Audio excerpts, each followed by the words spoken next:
ilgari urasan. Zaxardi. Xudo olmasan, ko'p qidirmasdan qo'ymayman sen. Qo'y. Assalomu alaykum. Mazkur video kuni kecha ijtimoiy tarmoqlarda tarqalib, jamoatchilik orasida ko'plab muhokamalarga sabab bo'ldi.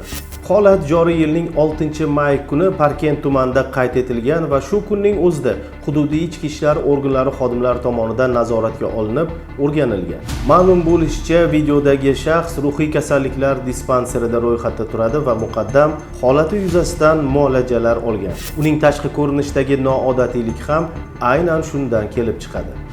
Albatta biz ota-onalarimizni e'zozlagan yurtdoshlarimizning keskin e'tirozlarini to'g'ri tushunamiz va hurmatli ijtimoiy tarmoq faollariga ma'lum qilamizki, mazkur holat to'liq nazoratga olingan.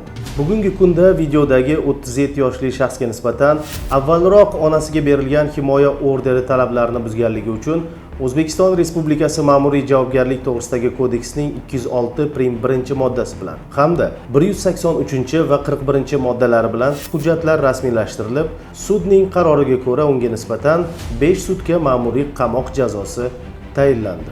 Shu o'rinda jamiyatdagi voqea hodisalarga befarq bo'lmayotgan, faol fuqarolik pozitsiyasini namoyon etib kelayotgan aziz yurtdoshlarimizga yana bir bor minnatdorchilik bildiramiz.